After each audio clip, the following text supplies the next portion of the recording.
What's up? Welcome back to the Projecteers Podcast. I'm Kevin. And I'm Joe. And today we're going to talk about some projects that we have. Yes. Maybe some projects we've had. And what we have learned from those projects. Yes, and most importantly, what we learned from the projects.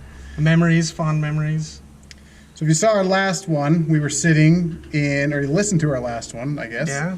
Yeah. We were inside of our early 70s Volkswagen Squareback station wagon. Today, Joe, where are we? We are coming to you from the echoey chambers of the cabin of a 1973 Triumph GT6. Sweet barn-esque find with 2-liter straight six, 4-speed manual, independent rear end, front disc brake rack and pinion, steering. It's got some sweet patina. It's been embellished with lots of unknown fecal matter. Carpet's a little tattery. I don't even know if this thing will ever see the road, but it's fun to look at, and we crammed ourselves in here. Yeah, I am no small man. Joe is a very tall man, and we're stuck in here. I am halfway out the window, but we're in. So. Yeah.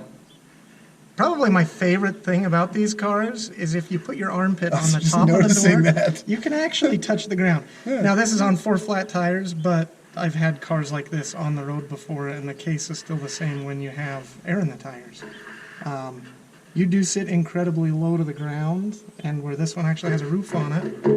I think the benefit I have is I'm wiry, so I can kind of get in this, but they're definitely cramped. I fold myself in half and get stuffed in there like the Pillsbury Doughboy, but I got in here. Yeah.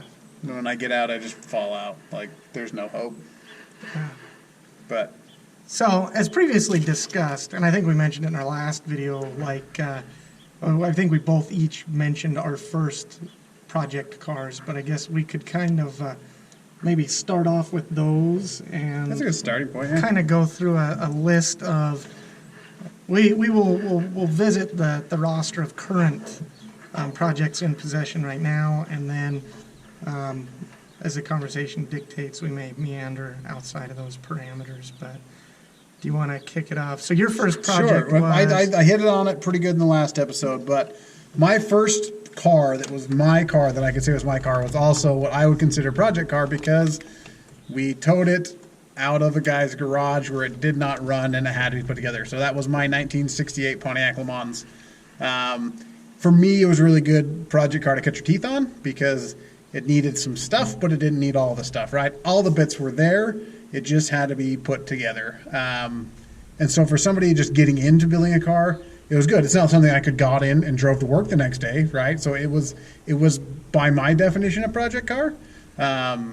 And it didn't take a lot to get it going, but it definitely took some work, to get it back together. And after it was on the road, like it was something that we continued working on, me and my dad, and, continued to kind of make better. We didn't really ever get anything crazy on it because I was a high school student. I didn't have money. It was, what I could do on the cheap, and it was just fun. So that was my first project car, also my first car, that I kind of cut my teeth on in the project world that kind of probably gave me the desire to have more project cars and to have a car that was a little bit more unique than what anybody else had. Because, Fun fact, it's in a book, and when we hit later, I want to go in depth on that car later, but my dad has a book called Cars of the Sizzling 60s. Uh-huh. And in that book, I remember at one point seeing like the actual production numbers of that car, and it was lower than like the GTO Judge and like the GTOs, and like your average. So it's like British super, exactly, super rare. Also, super not desirable because it's a 4-door. So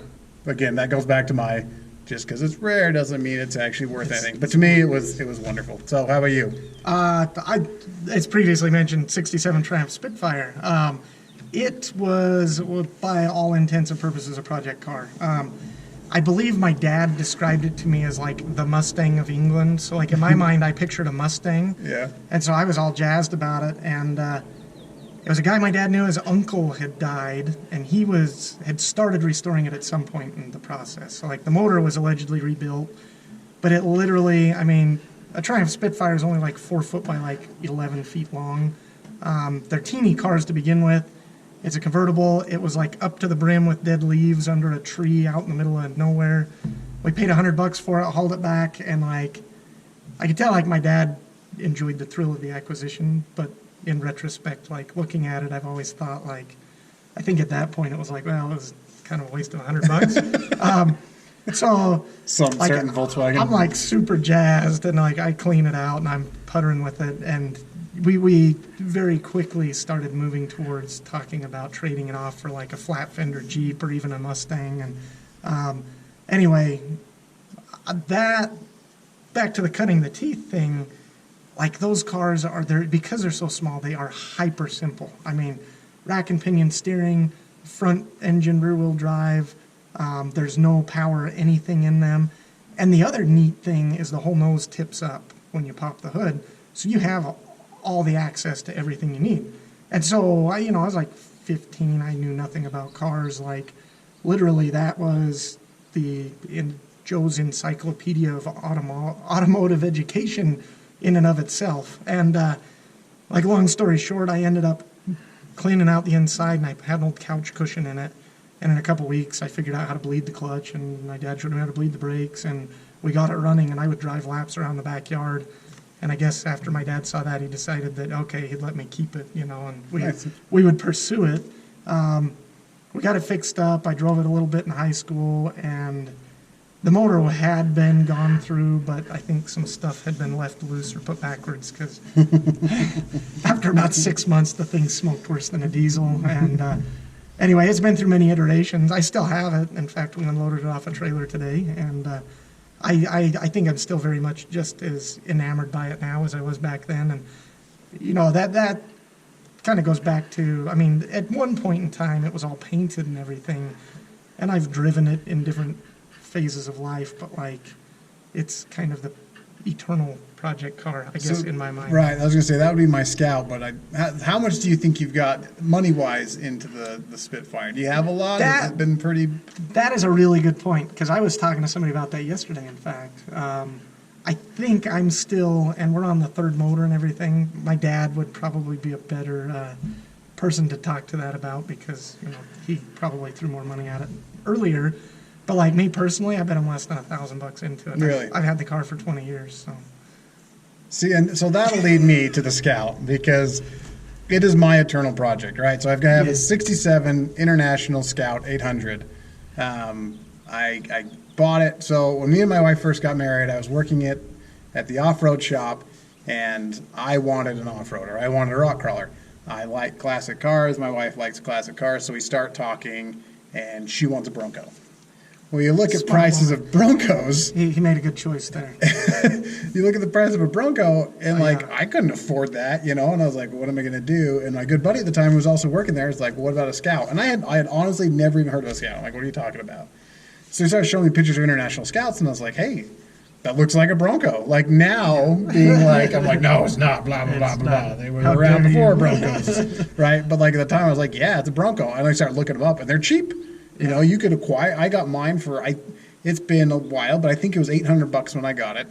It did quote unquote run, not great, but it we drove it onto the trailer. It needed brake help, and that became my project. Right, that was like my first married life. Like I'm gonna invest money.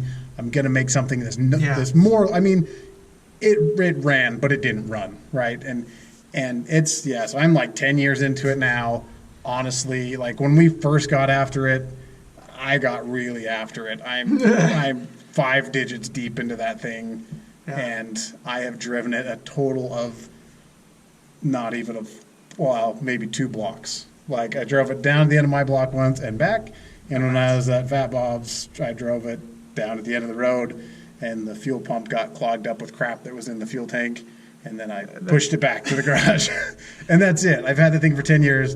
I'm thousands and thousands of dollars deep into it. So, again, I want to go into it in depth in another episode. But it has an engine swap. It has new axles. The whole drivetrain. The only thing that's left on this International Scout is the frame and the body and most of the interior, right? Yeah. So the things I've learned from the Scout is basically stay applied to it. Like, it was fun at first. I had a great time. At first, I made crazy amounts of progress. I took the body off, right? I did, we sanded the frame down. I primed the whole frame, painted the frame. Like, I did a lot. I cut all the suspension off, did 3-link coilovers, like, just threw money at it and threw time at it. And then it got hard because if you remember, you were with me, the engine refused to run because of some stupid, it's a Toyota engine, spoiler alert. Yeah. And also, spoiler alert, a Toyota engine will not start if the intake tube is not hooked up. I had the mass airflow sensor hooked up. I had everything hooked up, but I didn't have the tube between the mass airflow sensor and the engine. And I bet we spent... It took a while to chase that. Months chasing that. And finally, I called the buddy that did it, and he's like, how's the Scout? And I'm like, dude, I hate it. I'm so sick of it. This is what's going on. He's like, well, is your intake hooked up? I'm like, what do you mean is my intake hooked up? Yeah. When I hooked it up, stupid thing fired up. Like, after, I was so pissed. And I think that kind of gave me a bad taste in my mouth. Now, there's something else with it, that being like the first full-blown, like, swap everything out that I had ever done, is like, there is a part of me that's afraid, I'll admit it, there's a part of me that's afraid to drive it. I'm afraid that, like, because... Everything's going to be wrong. Right, that once, like, all this time, all this effort gets into it, I'm going to get in it and be disappointed. And so my current solution is just leave it alone. Just ignore it. That's the best way to, like, there's some Projecteer life advice. The best way to deal with the problem is to ignore the problem. So I guess that's the thing I learned at the Scout is, like, you got to keep yourself applied to it, right? You've got to get over it, and then I started buying other projects, and then kids came along, and, when I bought this thing, it's a half cab Scout. It's only got 2 seats, and that's like, I had bought it with intent of, like, me and my wife cruising this thing around, going to Moab, doing whatever with it. Now I've got 3 kids, like, Build a trailer to put them in. Yeah. So it's something I probably will never get rid of because, 1, I'm more money into it than it's ever going to be worth, and 2, like, there is a sentimental value to it. There may come a point in life, I guess, like, I don't think there will, but there may come a point in life where I'm like, yeah, whatever, fine, give me $1,000, like, just cut my losses and move on. But I like it too much, like, and they've been popping up more and more in, some of the higher end shows. Yeah, and the automotive guys been building them, and they're definitely becoming more prevalent. And I think that, like, back to your point about the Bronco thing, I think they are again being recognized as an alternative to a Bronco because, like, the Bronco market's gotten so crazy that, like, a lot of people, myself and my wife is a Bronco fan too, like, a lot of people get priced out of the market. So sounds good. Oh, it says the battery's dead, but I just charged the battery. Oh, well. So, anyway, you're talking about your wife and the Bronco. Yeah, just I think that's what, like, you've seen a resurgence of Scout is the availability element of it, right? Right. And I if you look back 10 years, like, muscle cars were huge, and I think now that market kind of ran its gamut, as it were, and, like, the other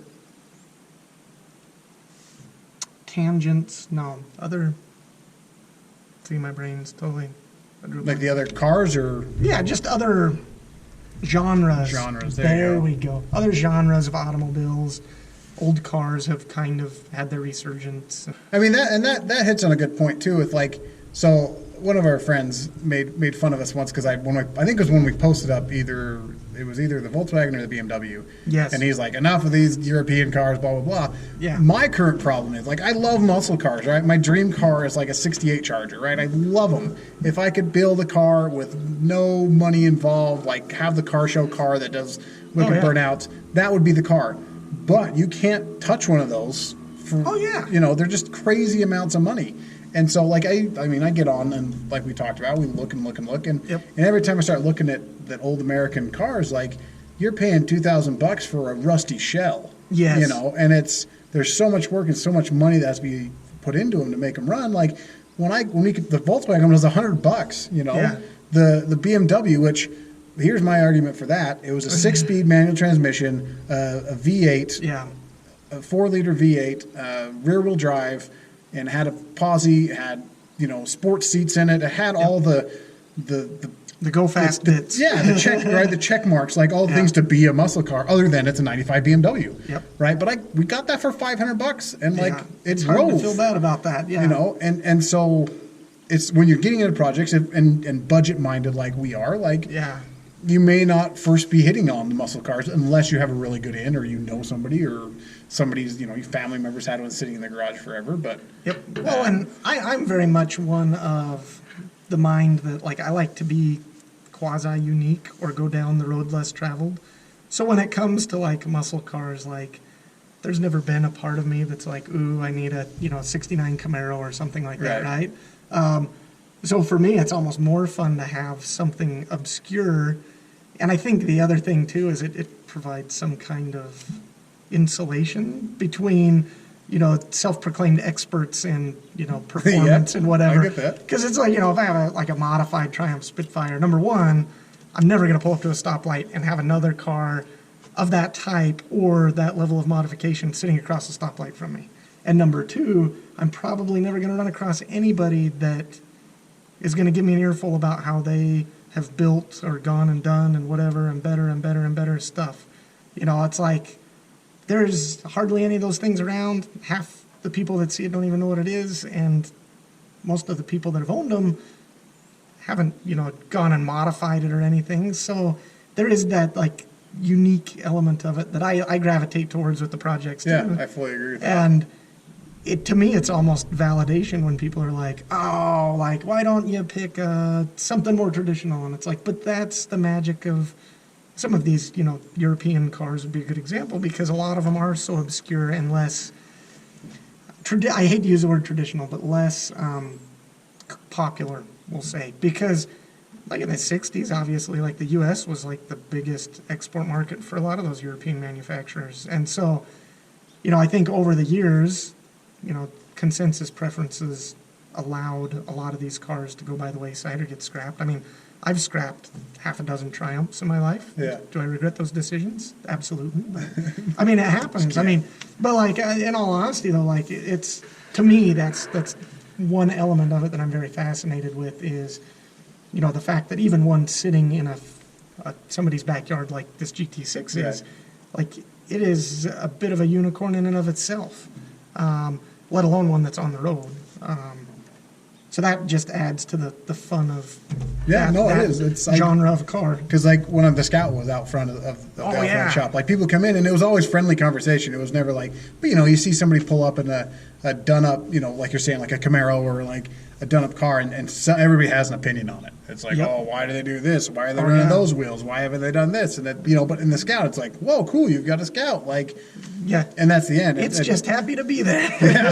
And nobody formed. I mean, maybe they do when I tell them that's a Toyota motor. But anyway, going back to our projects. Yes. So my Pontiac, my Scout, your Spitfire. What else you got? So let's see. We'll do the short list. 1961 Land Rover. 108, I believe. It's a long wheelbase wagon. It actually has a 68 Mustang 289 in it currently, and then stock Land Rover stuff everywhere Have you driven that farther than I've driven the Scout? I've probably driven it as far as I've driven the Scout, at the same off-road shop, in fact. I had it out there for a bit, rebuilt the transfer case, and it's there again for another episode, but I've got some good plans for it, and I look forward to having that one run, and there again, it's just awesome looking and hyper unique. I mean, and it's British. It's British, so. Kevin used the word European, but like me personally. Well, but I was talking about German cars. I know. I am much more of a British car fanatic, was where I was going with that. You're not part of. You know what? Yeah. Or you are part of Brexit? Yeah. No, yeah, I support Brexit. Like the joke about, how do you tell if someone runs a marathon? Just wait 5 minutes, they'll tell you. That's kind of me with British cars. Is it's like, if cars come up, I'll mention British cars within like the first 30 seconds because I just find them so fascinating. Let's see, the GT6. So let's talk about your German car now that you're so obsessed with British cars. I do have one German car. I have a 1957 BMW Isetta 300. It's in project shape. So the Land Rover's behind us. Yeah, you might be able to see that. The Isetta is kind of off over on my left side there. If you go to the wide angle shot, you could probably see it. But the motor's actually been rebuilt. Like I got it from my wife's uncle. We had talked about restoring it for a while. I mean, there again, that could be an episode in and of itself. Yeah, I mean, I've had it running. I do have a video of the engine running. There again, it's just kind of waiting in the wings. 65 CJ5. It was originally a DJ5. I tell people it's a CJ5, but it's a DJ5. It's an old mail Jeep that's been converted to left-hand drive and four-wheel drive, and it's made. There's a YouTube video about it. Video. Yep. And it's pretty much stock. I'm trying to think what else. I have access to a 78 MG that's kind of a barn find. Midget, another little British car. I am trying to think what else. So give me your quickie plan with the Isetta. What do you foresee? Oh, so it has evolved in recent months, but the thing is so small. I have enough original parts that it could be semi-restored, but they're obscure enough. Elevator pitch for the plan. Yeah. Knock out a quick tube chassis for it. I have access to another Isetta front end, like front suspension and everything. Build a second chassis, tube chassis, motorcycle engine, like 250 to 500 cc, like something with some oomph. Maybe put it on some like baby pneumatic cylinders or airbags, give it some stance. That'd be cool. And like just a Lexan windshield in it. I mean, there's no glass. And really, if I do that, I'm not modifying the body at all. I could finish the body work, get it painted, slip it onto the sport chassis, run it around for a few years, and then if I ever wanted to make it like fully restored, I still have the original chassis and drivetrain. That could easily be done in, a couple of weeks, and then it would be an original example again. That'd be cool. So that's kind of what I'm thinking, because honestly, I think that's the quickest way from point A to B would be to just do that. And like really the chassis is only like, maybe 4 feet long and 3 feet wide. Yeah. So it's not like, I could hang it from the wall in the garage with the motor on it. And Joe thinks that we should do an episode in the Isetta, but I don't know if I'm going to take up the Isetta by myself. Joe's going to have to sit on my lap. Yeah, that'd make an awkward episode. It could be fun though. But yeah, it's definitely a neat little car. They're so teeny and obscure. There again, it's such an oddball car that like, really didn't matter. See one driving around would blow your mind. Any way you slice it and have that go down the road would just be fun to see people's reaction.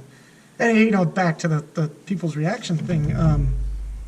The iteration number 1 with the Spitfire, it had like a little hood scoop on it, and a side pipe and a roll bar, and we'd cut the front bumper up so it just had 2 horns.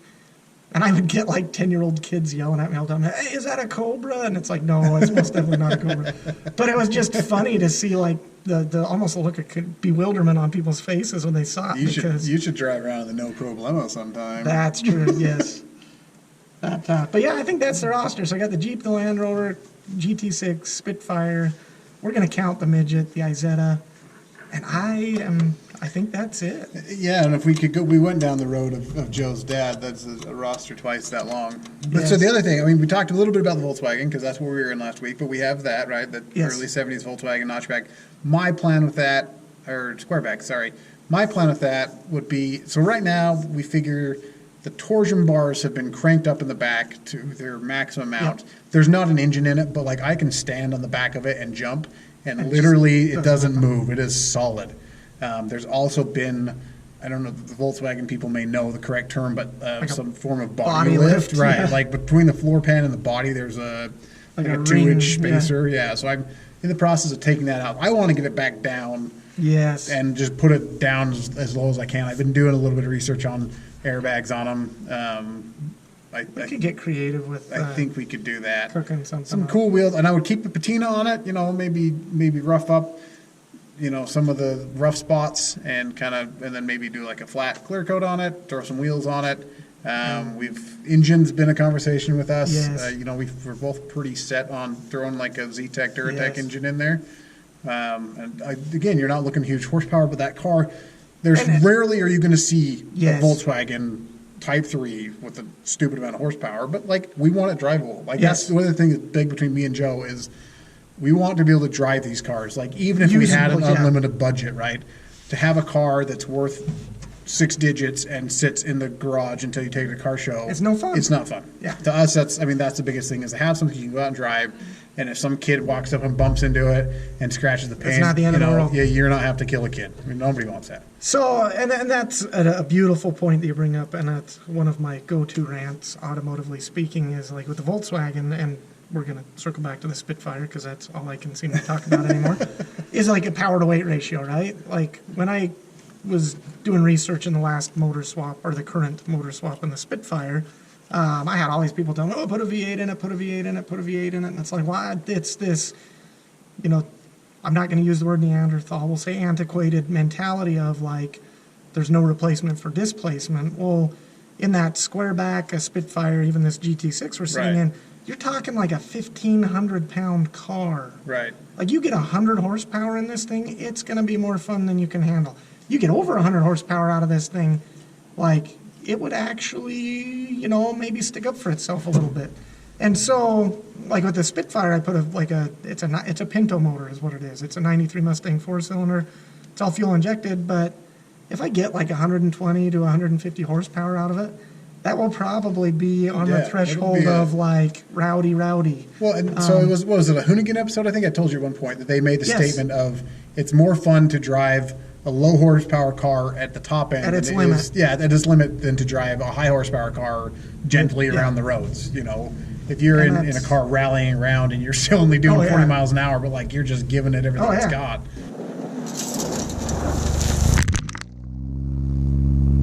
And there's a lot more fun to that. A perspective anomaly, we'll call it, with some of these cars too, where you sit so low to the ground and the car itself is so small, like 30 miles an hour does feel like 60. I mean, and it's you're slamming through gears up and down, and it's a riot. And that's, I think, something that Kevin and I have both agreed on since day one is that aspect of it is it's smiles per gallon, right? Right.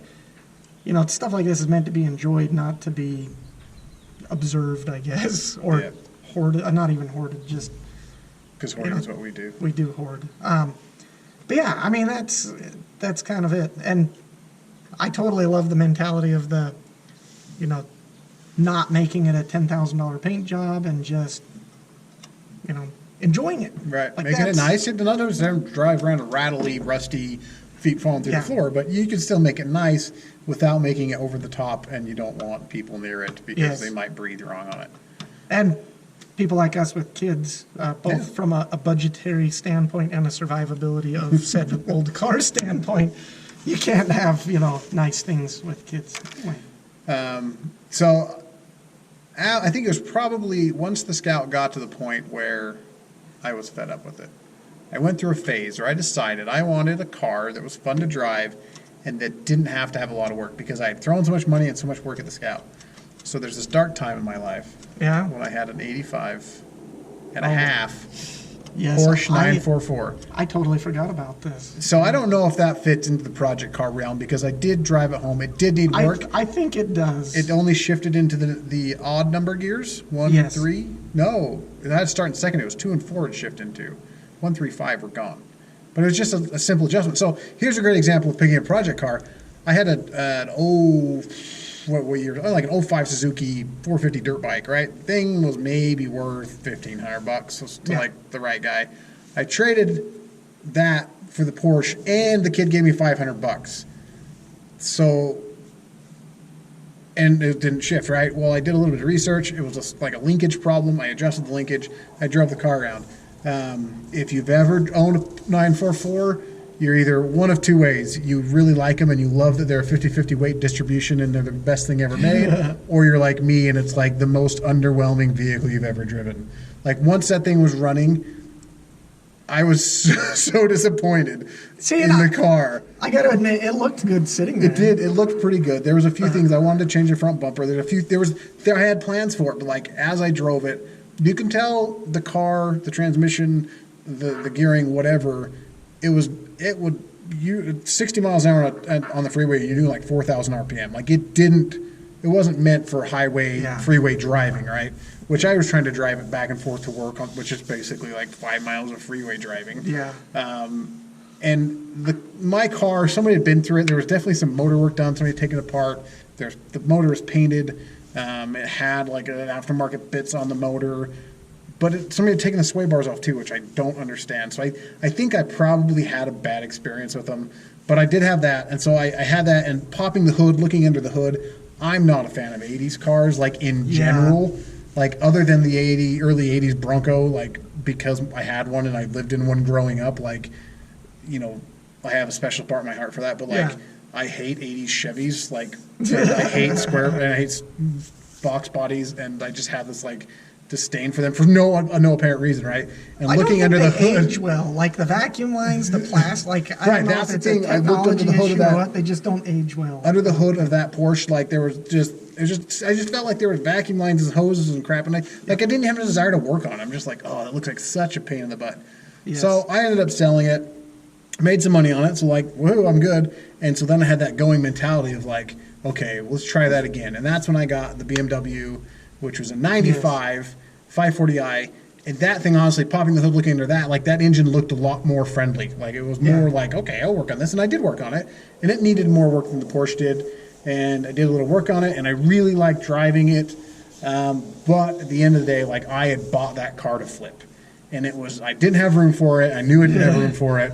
Like I really, really, really wanted to keep it. Struggle with the emotional attachment. That was one that I'm sure down the road it'll be the one that got away, right? Because my quick rant here, like it was the 540i. It had the winter package, which means it had limited slip. It had the M Sport suspension package on it. It had heated seats, adjustable seats. Like it had every option you could have, being shy of an actual M5 car, right? It was like the top of the line 5 Series of that year range.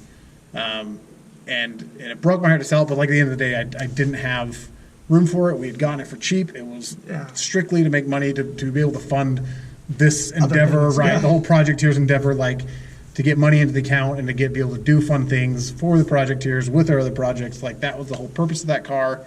But I'm sure, like to this day, it's one I miss. And like, my brother put it really well. It's if you've never driven a BMW, like when people like on Top Gear, they always talk about it's sophistication and class meets sportiness all in one, and it is because like as you drive down the road, okay, granted that my Porsche was 10 years older, but like it felt like a sporty car. It was stiff. It was it wasn't comfortable to cruise around in, but it was a sporty car. So what? The BMW was a nice ride when you're driving down the road. And if you want to get crazy with it, like it had enough horsepower and like it cornered flat, and it was surprising for the size of car that it was. And so that was not an underwhelming car to me. Like, so if you have the option of buying a 944 or a 5 Series, go for the 5 Series. Yeah. There you go. That's my advice. That's my advice. Other than that, I think that's probably about all of my, like, all of my actual project cars that can be classified like that, unless you want to get into the probe, which I wouldn't classify as a project car. I would classify it's a race car. It's a gambler car. That's the definition. It's a gambler 500 car. That could be an episode. Probably 5 episodes all of itself. But I don't consider that a project car. Like it's just it never was. Other than something you drove in high school, was there ever a point in your adult life where you drove a project car regularly? No, I don't think so. Let's see. Because like I said, the Scout was my next one. After I'd sold the Le Mans, I bought my Magnum because I needed a reliable car because my wife lived hours away and I was trying to commute and I didn't want to borrow my mom's car anymore. And so like I bought that and the Le Mans sat there forever and I sold it. We got married and like, okay, I'm ready for another project car. Like I have a house, I have a garage, I need a project. It's time. And that was the Scout, and I went like freaking full into All it, in. and then it's not done. Yeah. Cry, tear. See, I always like gravitated towards other projects. I've only ever had one project car that I actually drove. See, and because like I had the Spitfire I was building, and I bought a second Spitfire, and had it on the road for like 2 years. So that's how you do it. Just buy a backup. Yeah, buy a backup. And that was an interesting experience, driving an old car every day. I only drove it for the summer, a couple summers, but like, I would drive it to work every day. And it was all stock and kind of clapped out, but it definitely lost its luster. See, my brother's got a 67 Cougar, and I drove that on and off here and there, but I don't know if he bought that running drive. Him and my dad put a lot of work into it. I mean, they painted it. Yeah. My dad used to do paint on the side. He's painted a lot of our vehicles, but they painted it. And it right now is going through a restoration again. It's been sitting in my brother's garage for probably 10, 15 years, and probably 10. But anyway, my dad's revived it. They put a bigger motor. They put a 5.0 in it, and did disc brake conversion. He's working on the interior. He's replaced floor pans. Probably going to paint it again, which I hope to get out there with a camera at one point and get a little more. Yeah. We've put a few pictures of it on our Instagram. But so that's a car that I guess you could say I drove that was a bit of a project car, not my project car. But that was fun. I mean, that was a fun car to cruise around in. I was a jerk in it. That's the funny thing. My brother brings us up a lot about V8, classic V8 cars, like especially stock ones. Like that had a 289. My Le Mans had a 350. Like the horsepower, my brother has a really good explanation of like the horsepower output in the Cougar is the same as his family has a Kia Sorento, like crossover 4-cylinder, and the horsepower output's the exact same between those two cars. Oh, like perfect example. Like half the motor, same horsepower, better gas mileage. Like the old Rover, like looking at the 289 and that, and it's like, well, I could put like a turbo Pinto motor in it and have the same horsepower. Half the weight, same horsepower. Or an EcoBoost. So that's a rundown. That complete the list. That's a rundown I think so. Our current projects. Yes. I think we both kind of decided we need to work on our current projects rather than keep acquiring things as much fun as it is. I ran out of space, and then Joe decided to move far away, so I can't abuse his space anymore. Well, now I'm abusing my the Tacoma. space. Is that a project vehicle? Well, yeah. I mean, it's newer, but it is, I guess, technically it was a rebuilt wreck. So here's the last thing. Quickie rundown. The biggest project you've done, Joe, that didn't belong to you, what you learned from that, and what was it? Oh. I know what it was. I know what I'm thinking of anyway. Maybe I'm wrong. But it recently left your life. Yeah. It'd be the van. What was that? It was a 1963 Econoline van. And it was something you were doing for another person. Yes. It's a build that you did. I had 1% effort in, and you had 99% effort in. Fact. So I don't know. I took on the project, in hopes of cultivating more projects, essentially, like, get it out there with, some of my handiwork on it. And that was kind of the conversation I had with the individual we put it together for, or I put it together for, however you want to phrase it. You can say we. I think I sanded some things, put a shock on. I think probably the biggest thing I learned from that, life changed a lot after I took that project on. And I think that's been probably the biggest pitfall to most of my project cars, has been not expecting the unexpected. And like, I always shoot myself in the foot from a timeline standpoint. I always look at a project and go, I could do that in X amount of time. Yeah. And it's always 100 times more than that. But that one, I don't know. Probably the thing I learned the most is I try very hard not to be a overconfident person, and I think even with that, I should have been far more conservative in my approach to it. As weird as that sounds. Because, like, out the gate, I was like, oh, yeah, I can do that. Like, I understand the concepts. Have I done that exact thing? No.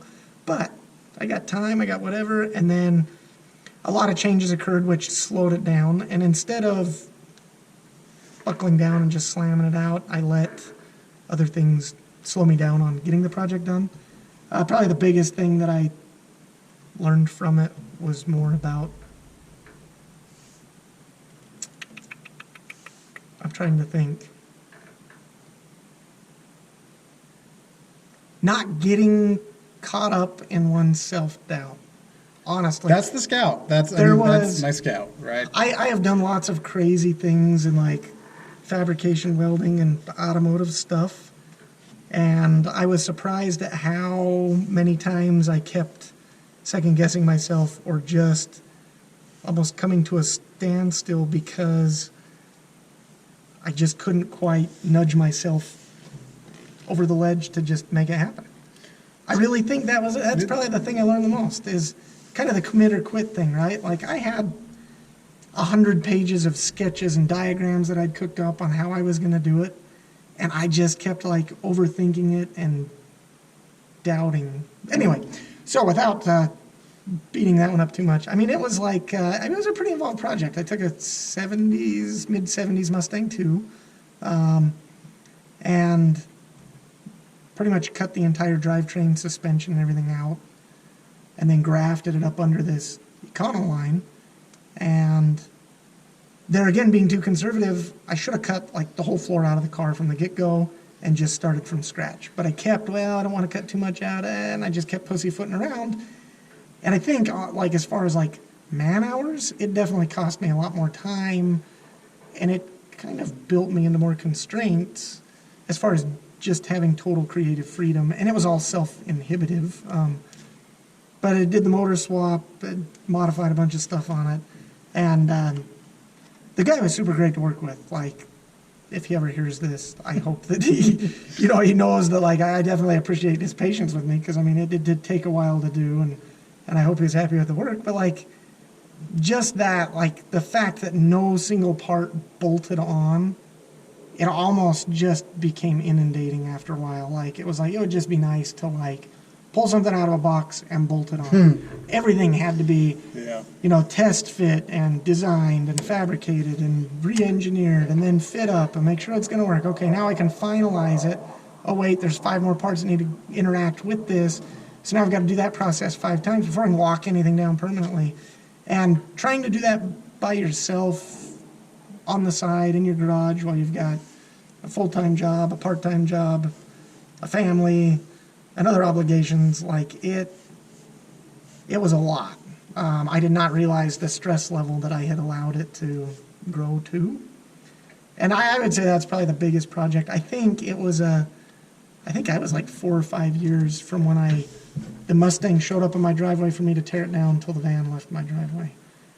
And it was, like, there would be times I'd go out there and just stare at it and get, like, overwhelmed and frustrated, and, like, I just couldn't kick myself in the butt to make it happen. I think if I went back and did the Scout, the mentality I have now versus what I had when I started the Scout, like, I dove way in, like you're saying, with the Scout. Like, for me, my ability, like, I dove way in too far too fast. If I would have built it in stages and kept it drivable. The hard thing with the Scout is the engine needed to be redone, the axles needed to be redone. Like, it didn't have anything worth keeping on it, so it needed to be done, but... It makes it tough because stuff comes apart real easy, so you just right. Okay, it's easy let's go. To tear it down. So I think my advice would be for myself and for anybody in the project world would be build it in phases so that you can drive it from time to time and you can keep that love of the vehicle going and that motivation to, like, do something new to it. Yeah, I would say without getting too far into it that you're just like, oh, screw this thing, I'm done thinking about it, Coming up with, like, manageable milestones too. Yeah. And I think that's back to the van. I think that's something that really just overwhelmed me was you couldn't gain a yard unless you moved the entire field a yard. Right. And so it did become very difficult to gain yardage, proverbially speaking. Like with the Spitfire, that's kind of been my newer approach with it is, okay, like, if I get the brakes done, like, the brakes are done. And it's, how do you eat an elephant? Right. One bite at a time. And I think, excuse me. Also from, like, if a project car is your first endeavor, a lot of times taking it a piece at a time, it helps mitigate being overwhelmed, but also, trying to keep the monetary and time aspect under control. I'm a huge believer in the fact that everything boils down to time or money. Like, you're going to have to spend one or the other. So. Yeah, or both. Or both, yeah. Okay, well, there you go. That's a rundown of our current projects and a little bit of our past projects. Yeah, got a little ranty there. Sorry. No, that's what we do. So thanks for joining us. We hope you enjoyed it. Feel free to follow us on all of the social media things, the Facebook, the Instagram, the YouTube. It's all at The Projecteers. And share your projects with us. We want to see other people's stuff, and if you got something cool and you're in the Utah area and you want to talk to us about it, hit us up. Yeah, we would love to start. You can be on our podcast or our YouTube channel, branching out or something. Visiting those. You can work on our stuff for us. Yes. My stuff. Joe won't let you touch his stuff. What? I don't know. I made that up. Oh, okay. Okay, bye. Bye-bye.